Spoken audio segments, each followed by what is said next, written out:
Diri Febri Ardiansyah dari jabatannya sebagai Jaksa Agung Muda Tindak Pidana Khusus merupakan langkah strategis untuk menjaga marwah institusi di tengah proses hukum yang sedang berjalan.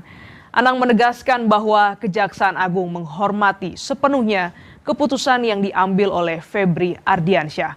Meskipun Febri telah resmi mengundurkan diri, Kapus Penkum Kejagung memastikan bahwa roda organisasi di lingkungan Jampitsus termasuk penanganan perkara-perkara besar tidak akan terganggu. Pada hari ini Sabtu 11 Juli 2026, Bapak Jaksa Agung telah menerima pengunduran diri Bapak Febri Ardiansyah dari jabatannya sebagai Jaksa Agung Muda Tindak Pidana Khusus.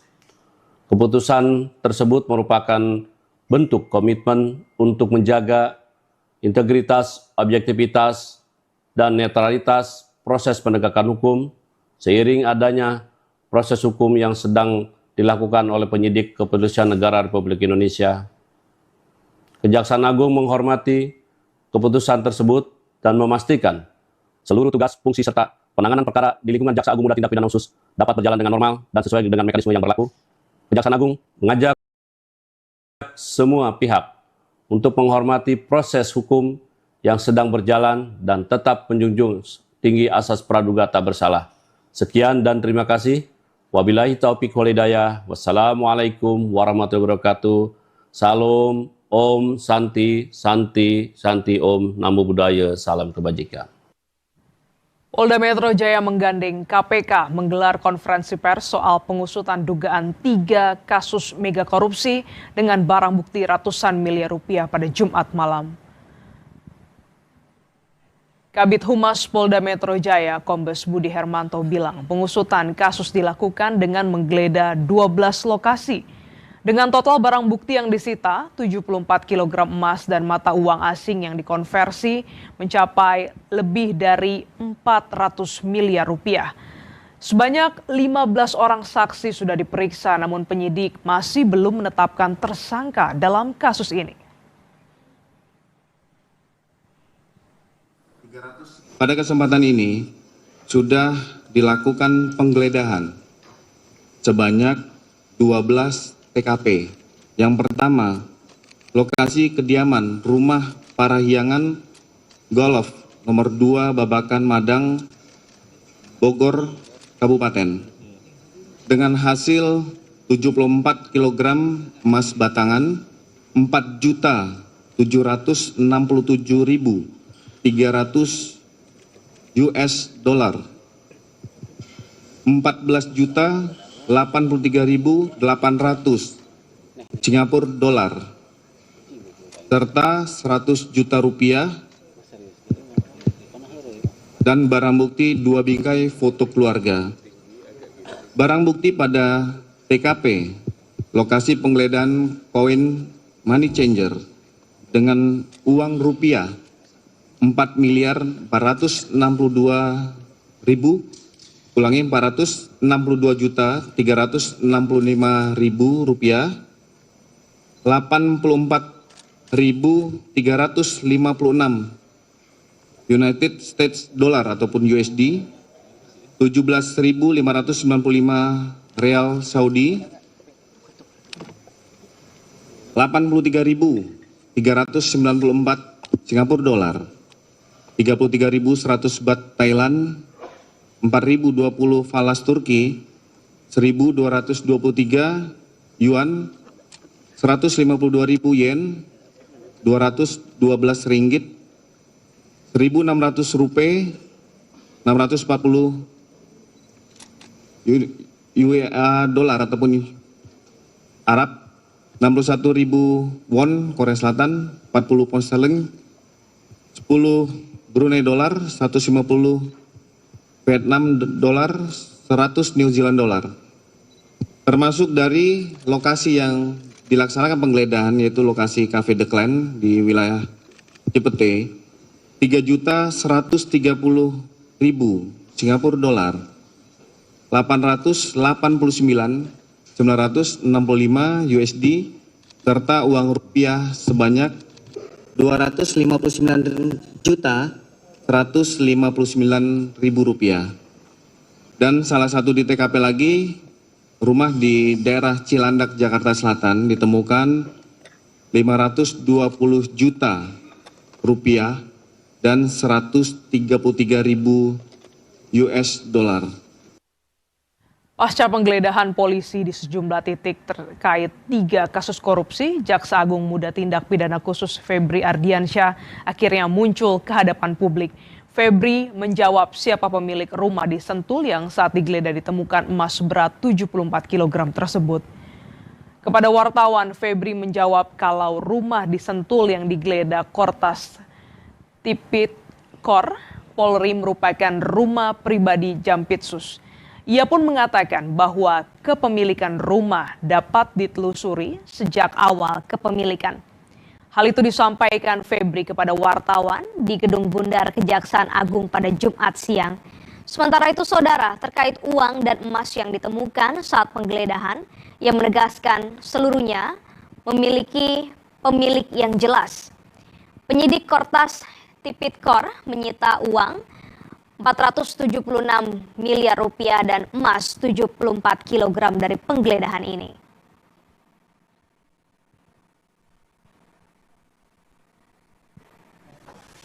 Yang kedua tentang rumah Sentul, ya, itu memang rumah pribadi Jampitsus yang sudah sejak lama.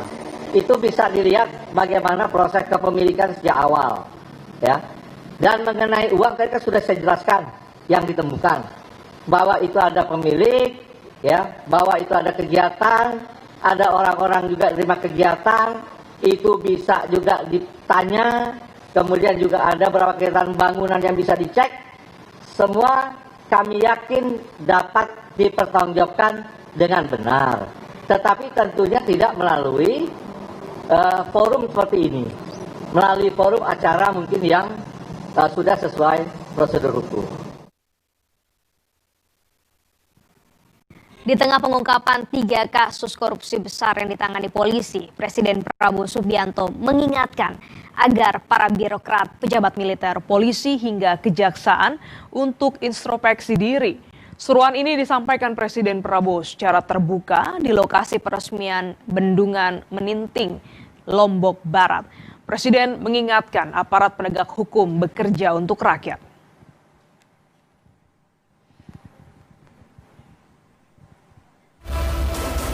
Kita introspeksi, terutama para birokrat. Ini banyak birokrat di sini saya lihat, ya. Birokrat introspeksi, kita semua introspeksi. Pejabat-pejabat militer dan polisi introspeksi. Saudara adalah milik rakyat.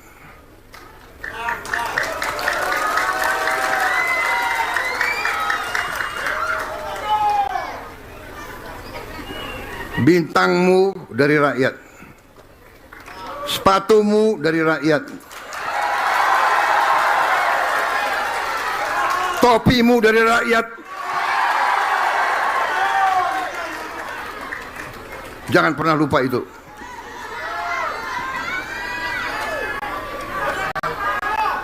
Kejaksaan demikian juga.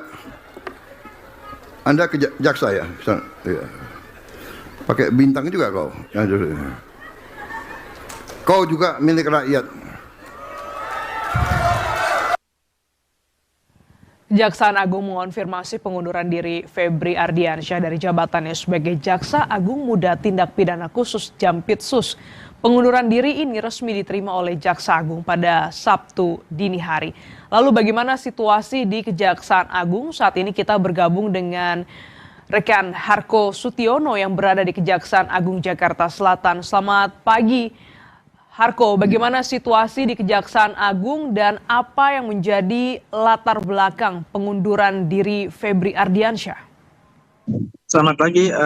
Pada pagi hari ini suasana di Gedung Kejaksaan Agung terlihat sepi, ya. Hanya terdapat sejumlah petugas aparat dari TNI yang masih tetap berjaga penjagaan, namun tidak diperketat seperti sebelumnya hanya di pos-pos biasa. Namun tidak ada aktivitas dari awak media maupun dari petinggi-petinggi dari Kejaksaan Agung pasca pengunduran diri Febri Adriansyah sebagai Jampitsus. Harko, ini menarik karena di siang harinya Febri Ardiansyah tampil di Gedung Bundar begitu ya, memberikan sejumlah keterangan, tapi di malam harinya memberikan surat pengunduran diri. Apa yang menjadi latar belakang atau alasan perubahan sikap ini? Ya, seperti disampaikan Kepala Pusat Penerangan Hukum Kejaksaan Agung Anang Supriyatna, bahwa pengunduran diri ini dilakukan untuk menjaga marwah institusi serta komitmen menjaga integritas, objektivitas, dan netralitas atas proses hukum penegakan hukum yang dilakukan oleh penyidik Kortas Tipikor Polri atas dugaan TPPU yang menyeret nama Febri Adriansyah. Demikian. Harko, surat pengunduran diri sudah diberikan dan sudah dikonfirmasi oleh Kapus Penkum bahwa sudah diterima oleh Jaksa Agung. Apakah ini artinya dengan diberikannya surat pengunduran diri bahwa Febri resmi mundur dari jabatannya, atau kita perlu ada keterangan resmi yang akan disampaikan ke Jagung pada pagi hari ini? Ya, setelah disampaikan surat pernyataan pengunduran diri, Febri sudah tidak menjadi Jampitsus lagi. Namun belum ada keterangan resmi konferensi pers terhadap wartawan melalui dari pihak penerangan hukum Kejaksaan Agung. Bagaimana kelanjutan penanganan perkara besar yang juga sedang ditangani? Terkait penanganan perkara-perkara besar lainnya, hal itu akan tetap berjalan sesuai prosedur, sesuai mekanisme yang sedang berjalan dan bersikap normal seperti biasa. Dan bagaimana juga dengan pengganti untuk bisa menjalankan tugas Jampitsus mengingat perkara besar sedang ditangani oleh Kejaksaan Agung? Terkait pengganti dari Jampitsus ini belum ada informasi dari pihak Kejagung. Itu masih menunggu dari konferensi pers, mungkin nanti akan digelar.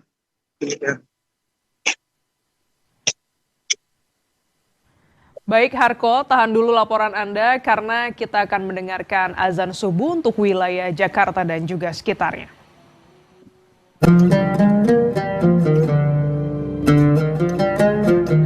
Allahu Akbar, Allahu Akbar.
Saudara, Anda menyaksikan Breaking News Kompas TV bersama saya Glenis Oktania. Kejaksaan Agung mengonfirmasi pengunduran diri Febri Ardiansyah dari jabatannya sebagai Jaksa Agung Muda Tindak Pidana Khusus Jampitsus. Pengunduran diri ini resmi diterima oleh Jaksa Agung pada Sabtu dini hari.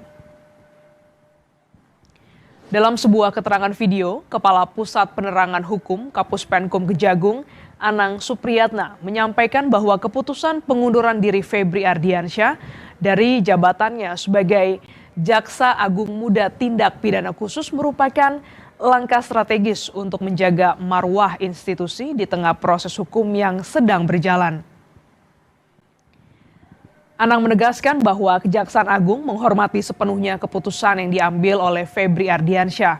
Meskipun Febri telah resmi mengundurkan diri, Kapus Penkum Kejagung memastikan bahwa roda organisasi di lingkungan Jampitsus, termasuk penanganan perkara-perkara besar, tidak akan terganggu.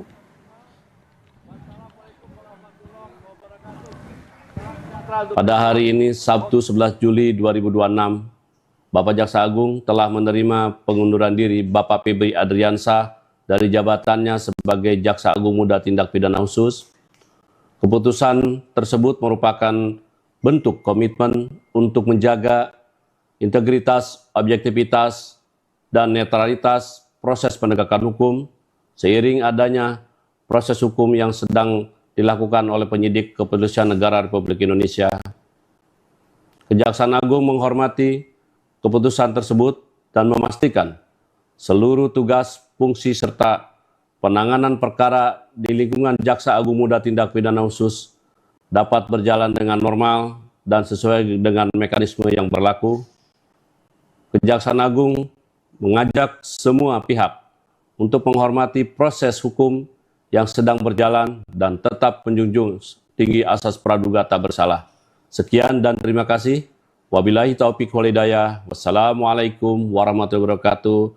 Salam, Om, Santi, Santi, Santi Om, Namo Buddhaya, salam kebajikan. KPK menggelar konferensi pers soal pengusutan dugaan 3 kasus mega korupsi dengan barang bukti ratusan miliar rupiah pada Jumat malam. Kabid Humas Polda Metro Jaya, Kombes Budi Hermanto bilang pengusutan kasus dilakukan dengan menggeledah 12 lokasi. Dengan total barang bukti yang disita sebanyak 74 kg emas dan mata uang asing yang dikonversi mencapai lebih dari 400 miliar rupiah. Sebanyak 15 orang saksi sudah diperiksa, namun penyidik masih belum menetapkan tersangka dalam kasus ini.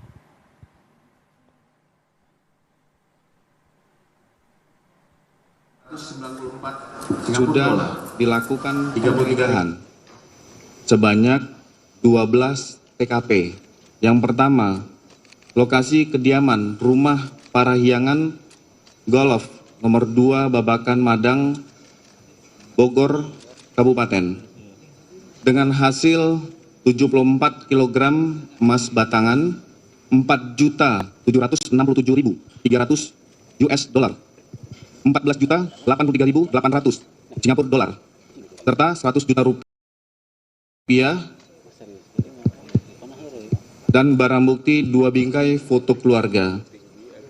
Barang bukti pada TKP lokasi penggeledahan koin money changer dengan uang rupiah 4.462.000 462.365.000 rupiah, 84.356 United States dollar ataupun USD, 17.595 real Saudi, 83.394 Singapura dolar, 33.100 baht Thailand, 4.020 falas Turki, 1.223 yuan, 152.000 yen, 212 ringgit, 1.600 rupiah, 640 dolar ataupun Arab, 61.000 won Korea Selatan, 40 pound sterling, 10 Brunei dolar, 150 Vietnam dolar, 100 New Zealand dolar.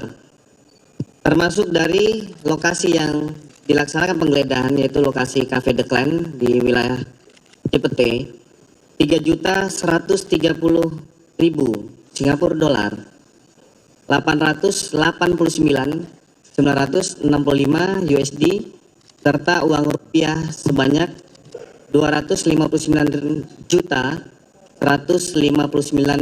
rupiah.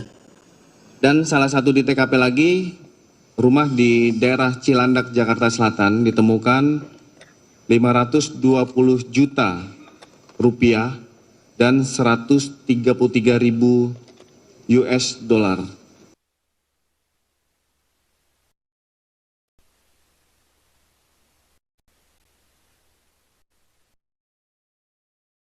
Muncul ke hadapan publik.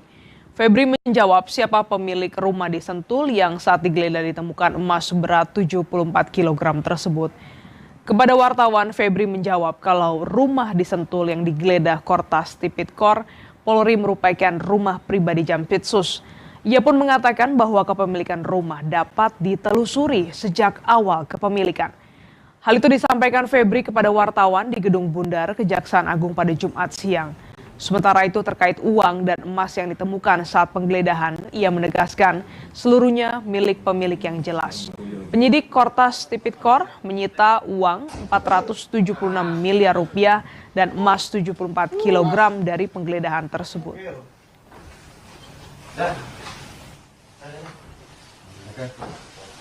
Yang kedua tentang rumah Sentul, ya, itu memang rumah pribadi Jampitsus yang sudah sejak lama. Itu bisa dilihat bagaimana proses kepemilikan sejak awal, ya. Dan mengenai uang tadi kan sudah saya jelaskan yang ditemukan bahwa itu ada pemilik, ya, bahwa itu ada kegiatan, ada orang-orang juga terima kegiatan, itu bisa juga ditanya, kemudian juga ada beberapa kegiatan bangunan yang bisa dicek. Semua kami yakin dapat dipertanggungjawabkan dengan benar. Tetapi tentunya tidak melalui forum seperti ini, melalui forum acara mungkin yang sudah sesuai prosedur hukum. Di tengah pengungkapan 3 kasus korupsi besar yang ditangani polisi, Presiden Prabowo Subianto mengingatkan agar para birokrat, pejabat militer, polisi, hingga kejaksaan untuk introspeksi diri. Seruan ini disampaikan Prabowo Subianto saat peresmian bendungan Meninting di Lombok Barat. Presiden mengingatkan aparat penegak hukum bekerja untuk rakyat. Kita introspeksi, terutama para birokrat. Ini banyak birokrat di sini yang saya lihat, ya. Birokrat introspeksi. Kita semua introspeksi. Pejabat-pejabat militer dan polisi introspeksi. Saudara adalah milik rakyat.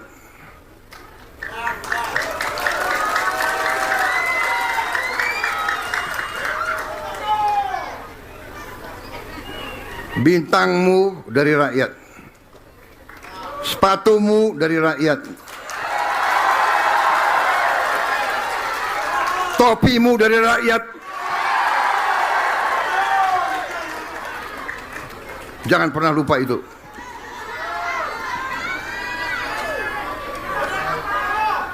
Kejaksaan demikian juga.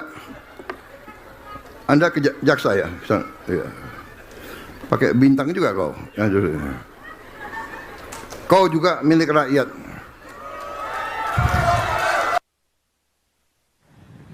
Kejaksaan Agung mengonfirmasi pengunduran diri Febri Ardiansyah dari jabatannya sebagai Jaksa Agung Muda Tindak Pidana Khusus Jampitsus. Pengunduran diri ini resmi diterima oleh Jaksa Agung pada Sabtu dini hari. Dan bagaimana situasi di Kejaksaan Agung saat ini? Kita bergabung dengan jurnalis Kompas TV Harko Sutiono di gedung Kejaksaan Agung Jakarta Selatan. Harko, di hari akhir pekan ini, di hari Sabtu tepatnya, apakah sudah ada konfirmasi terkait dengan siapa pengganti dari Febri Ardiansyah?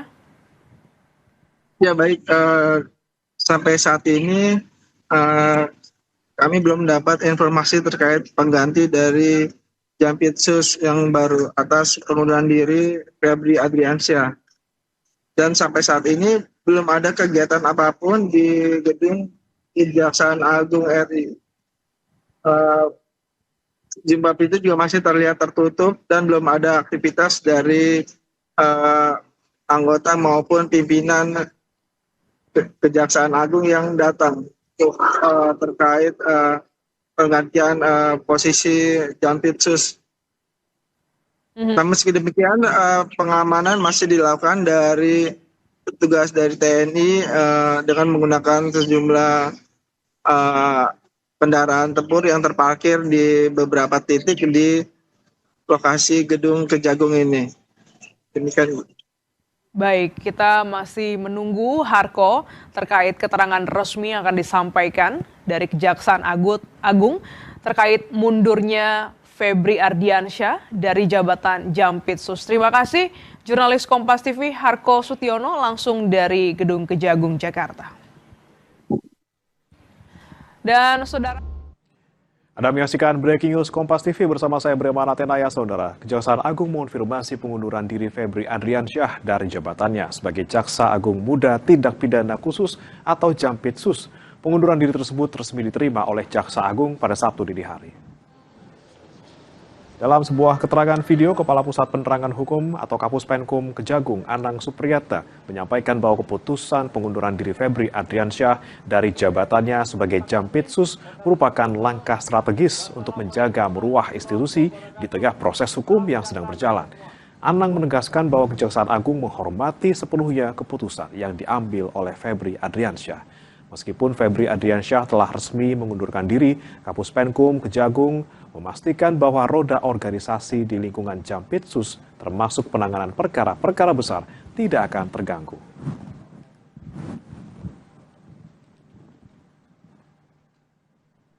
Pada hari ini, Sabtu 11 Juli 2026, Bapak Jaksa Agung telah menerima pengunduran diri Bapak Febri Ardiansyah dari jabatannya sebagai Jaksa Agung Muda Tindak Pidana Khusus. Keputusan tersebut merupakan bentuk komitmen untuk menjaga integritas, objektivitas, dan netralitas proses penegakan hukum seiring adanya proses hukum yang sedang dilakukan oleh penyidik Kepolisian Negara Republik Indonesia. Kejaksaan Agung menghormati keputusan tersebut dan memastikan seluruh tugas, fungsi, serta penanganan perkara di lingkungan Jaksa Agung Muda Tindak Pidana Khusus dapat berjalan dengan normal dan sesuai dengan mekanisme yang berlaku. Kejaksaan Agung mengajak semua pihak untuk menghormati proses hukum yang sedang berjalan dan tetap menjunjung tinggi asas praduga tak bersalah. Sekian dan terima kasih. Wabillahi taufiq wal hidayah. Wassalamualaikum warahmatullahi wabarakatuh. Salam, Om, Santi, Santi, Santi, Om, Namo Buddhaya, salam kebajikan. Polda Metro Jaya menggandeng KPK menggelar konferensi pers soal pengusutan dugaan 3 kasus mega korupsi dengan barang bukti ratusan miliar rupiah pada Jumat malam. Kabid Humas Polda Metro Jaya Kombes Budi Hermanto bilang pengusutan kasus dilakukan dengan menggeledah 12 lokasi dengan total barang bukti yang disita 74 kg emas dan mata uang asing yang dikonversi mencapai lebih dari 400 miliar rupiah. 15 orang saksi sudah diperiksa, namun penyidik masih belum menetapkan tersangka dalam kasus ini. 17.595 real Saudi, 83.394 Singapura. Pada kesempatan ini sudah dilakukan penggeledahan sebanyak 12 TKP. Yang pertama, lokasi kediaman rumah Parahyangan Golf nomor 2 Babakan Madang, Bogor, Kabupaten. Dengan hasil 74 kg emas batangan, 4.767.300 US dollar, 14.083.800 Singapura dolar, serta 100 juta rupiah dan barang bukti 2 bingkai foto keluarga. Barang bukti pada TKP, lokasi penggeledahan koin money changer dengan uang rupiah 4.462.000, ulangi 462.365.000 rupiah, 84.356 United States dollar ataupun USD, 17.595 Rial Saudi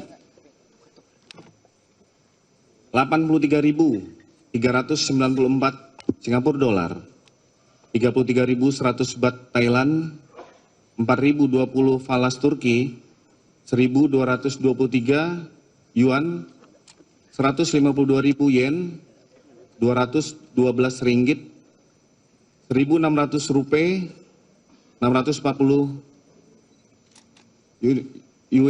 dolar ataupun Arab, 61.000 won Korea Selatan, 40 pound sterling. Komisi Kejaksaan mendukung penyidik mengusut kasus korupsi dengan menggeledah yang sudah dilakukan di 12 lokasi. Salah satunya di rumah yang sudah diakui milik Jaksa Agung Muda Tindak Pidana Khusus. Simak penjelasan Ketua Komisi Kejaksaan Pujiyono Suwadi dan pengamat anti korupsi yang juga penyidik KPK 2013-2021 Yudi Purnomo. Ya, sebenarnya kita ya nggak kaget juga ya. Artinya kita bisa duga-duga lah karena dari proses yang kemudian dilakukan proses penyidikan.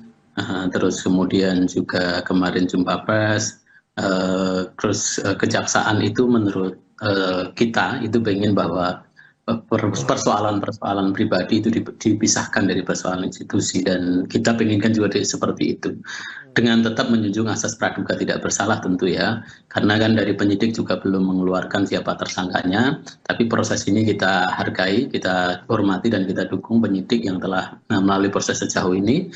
Terus kemudian pengunduran ini kan berarti memang ketika kemudian yang bersangkutan itu ya nanti kita nggak tahu ya menghadapi proses hukum ini, maka tidak akan melibatkan institusi kejaksaan. Jadi kalaupun toh kemudian nanti di kemudian hari ada keterlibatan, berarti memang dipisahkan antara institusi dengan pertanggungjawaban pribadi. Itu. Baik. Kemudian Prof. Puji, jika bicara soal siapa penggantinya, misalnya ini kan sudah mundur Febri, kemudian apakah kemudian kejaksaan ini perlu segera menunjuk PLT ataupun langsung saja misalnya pejabat definitif sebagai Jampitsus?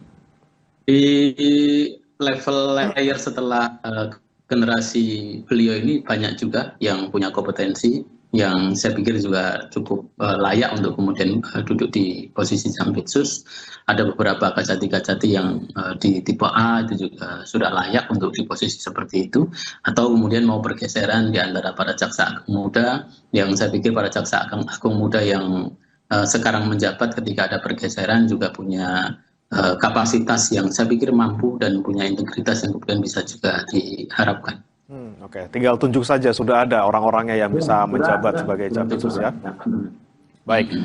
Saya ke Mas Yudi. Mas Yudi, kita bicara beberapa hari terakhir ini jadi perhatian publik luar biasa gitu ya, dengan jumlah kasus yang sekian, tempat yang sekian digeledah ada 13, kemudian barang buktinya juga luar biasa. Anda melihatnya kemudian sampai akhirnya tadi beberapa jam yang lalu Febri mundur dari jabatannya, seperti apa? Ya, pengunduran diri Pak Febri Ardiansah bagi saya merupakan babak baru ya dari kasus yang sudah berlangsung hampir seminggu ini ya, dengan berbagai macam drama, berbagai macam temuan, berbagai macam fakta ya, dan artinya bahwa kedepannya penyidik dari Polda Metro ya maupun Kota Tipikor gitu ya akan lebih mudah ya ketika melakukan pemanggilan, karena yang bersangkutan kan berarti minimal juga sudah tidak lagi melakukan aktivitas-aktivitas sehari-hari ya untuk bekerja dalam tanggung jawabnya. Itu yang pertama. Kemudian yang kedua, tentu ya kasus ini kan yang paling menarik adalah barang buktinya tuh ada. Ya. Ada uang 0,5 triliun lebih ya, kemudian ada emas 74 kilo. Artinya kasus ini tidak akan bergerak kemana-mana selain kasus ini akan diselesaikan. Nah, saya pikir ya tentu apresiasi juga tetap kita berikanlah kepada Pak Febri ya, karena mengundurkan diri gitu. Artinya sebelumnya kan yang bersangkutan kan kompers ya, masih tetap menjabat ya, masih tetap melaksanakan tugas kata beliau ya. Tapi kemudian kan reaksi publik kan juga negatif yang saya lihat itu. Kemudian untuk pembuktian, saya pikir dari Kompes Polda Metro Jaya sudah sangat jelas sekali ya, bukti-bukti apa yang dimiliki, kemudian yang paling penting bahwa kasus ini kan selalu berkembang. Dalam kasus pertama yang disampaikan kan hanya terkait dengan suplai batu bara ya kepada PLTU yang diduga merugikan negara 5 triliun.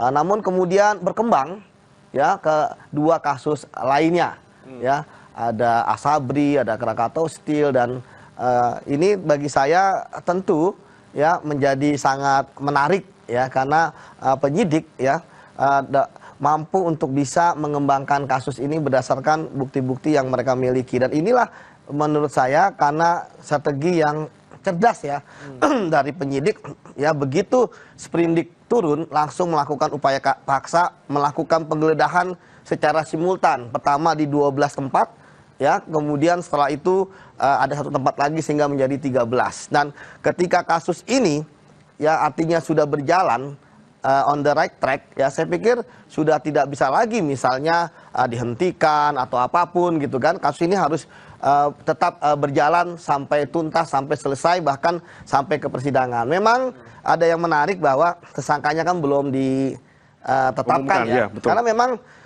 dalam proses hukum acara yang berlaku saat ini dan sudah ada putusan pra-peradilan ya, termasuk juga putusan MK bahwa seorang calon tersangka itu harus dilakukan pemeriksaan dulu ya sebagai saksi gitu ya. Jadi wajar ketika semalam ya Polda Metro Jaya itu belum menetapkan tersangka bagi saya, karena sekali lagi tentu apapun kegiatan dilakukan harus sesuai dengan prosedur, dan saya pikir profesionalitas juga tetap dikedepankan, apalagi kan masyarakat dalam kasus ini memang viral kemana-mana ya, apalagi terkait dengan temuan-temuan barang bukti gitu ya. Itu bikin heboh itu makanya kemana-mana kan. Ini yang membuat penyidik juga harus berhati-hati gitu, kalau mereka tidak kemudian sesuai dengan prosedur dan sebagainya, ya bisa jadi backfire juga gitu. Semakin viral, semakin banyak yang ngawasi, semakin tekanan buat penyidik ini juga untuk mengungkap kasus ini ya Mas ya. Betul. Baik, kembali saya ke Prof. Puji. Prof. Puji, dengan sudah terpisahnya dalam tanda kutip Febri Adriansyah dari institusi Kejaksaan Agung, kemudian tadi seperti Mas Yudi bilang kasus ini tidak akan kemana-mana selain akan selesai. Anda melihatnya apakah juga akan seperti itu, atau mungkin masih ada di belakang, misalnya ada saya mengutip pengamat yang kemarin berbicara di Kompas TV juga, bahwa jangan sampai ini menjadi ada deal-deal di belakang, kemudian kasus ini jadinya selesai secara adat seperti itu. Ya, pertama kan begini, kemauan publik itu bisa sejalan, dan kadangkala dalam konteks pembuktian hukum bisa jadi tidak sejalan. Nah, oleh karena itu pilihannya kan kita mau percaya pada kemauan publik atau percaya pada bukti, alat-alat bukti dan barang bukti yang dikumpulkan untuk kemudian mendukung proses penegakan hukum. Nah, kalau kita orang hukum kan percaya yang kedua. Nah, bahwa alat bukti yang dikumpulkan dan juga barang-barang bukti yang dikumpulkan ini nanti mengarahnya ke siapa. Nah, dia percaya sekali kepada penyidik di Kortas Tipikor Mabes Polri dan juga Polda Metro Jaya. Dari kumpulan alat-alat bukti ini nanti itu uang yang hasil penggeledahan, penyitaan itu mengarah pemiliknya siapa, ya bisa jadi nanti mengarah pada ya keinginan dan euforia publik yang sekarang berkembang, petinggi di kejaksaan misalnya, ya sudah nggak apa-apa, itu berarti kan memang harus kemudian diproses, dan seperti yang sampaikan Mas Yudi tadi bahwa proses ini nanti akan berjalan. Sesuai dengan apa? Sesuai dengan alat bukti yang kemudian dikumpulkan tadi oleh para penyidik. Nah, sepenuhnya lah kita percaya. Kenapa kemudian hari ini penyidik kok belum kemudian mengumumkan siapa tersangkanya? Ya tentu mendasarkan pada prosesi hukum acara yang kita taati ya. Satu, yang kedua juga kehati-hatian. Kehati-hatian itu jangan sampai kemudian nanti justru kemudian di awal pengen kemudian merespon euforia publik bahwa si A yang harus kemudian jadikan tersangka, tapi kemudian justru kemudian backfire, nah itu kan jadi tidak baik. Nah, makanya kita percaya pada apa yang dilakukan oleh penyidik di Kortas Tipikor, dan kalaupun toh kemudian ada oknum di kejaksaan, ya nggak ada masalah. Tetapi bahwa kemudian pertanggungjawaban ini kan sudah menjadi pertanggungjawaban pribadi, bukan lagi kemudian menjadi pertanggungjawaban institusi, dan kejaksaan sudah kemudian juga yang bersangkutan juga sudah menyatakan mengundurkan diri. Itu artinya bahwa pertanggungjawaban itu menjadi pertanggungjawaban pribadi dan tidak akan melibatkan institusi kejaksaan dalam konteks pertanggungjawaban hukum seperti yang kemudian diduga-duga oleh publik. Oke, kemudian Prof. Puji, dengan adanya kita belum tahu tersangka siapa dan mungkin Febri juga kita belum bisa bilang dia sebagai tersangka karena belum ada pengumuman dari polisi seperti itu. Tapi ketika melihat kasus seperti ini yang sedang menimpa kejaksaan, seorang yang mempunyai jabatan yang sangat tinggi gitu di Kejaksaan Agung, Anda melihat ya untuk secara keseluruhan citra institusi maupun juga mungkin kredibilitas institusi di kejaksaan seperti apa, Prof? Ya, kalau kita lihat kan peristiwa-peristiwa seperti ini di Indonesia kan tidak hanya terjadi di kejaksaan ya, di kepolisian juga ada, di KPK juga ada, di pengadilan juga ada. Nah, justru kemudian yang harus kita jaga adalah marwah masing-masing institusi ini. Institusi KPK, institusi kepolisian, institusi kejaksaan, pengadilan, ini yang harus dijaga. Perkara kemudian ada oknum, ya kemudian oknum inilah yang kemudian dibersihkan, begitu saja. Sehingga bahwa berpengaruh apa tidak terhadap institusi, public trust terhadap institusi pasti berpengaruh. Tetapi bahwa kemudian harus berhenti sejenak untuk kemudian melakukan evaluasi sistem pengawasan internal, pengawasan eksternal itu diperkuat, itu adalah kemudian keniscayaan yang harus dilakukan bukan hanya di kejaksaan, tapi saya pikir juga di semua institusi penegak hukum.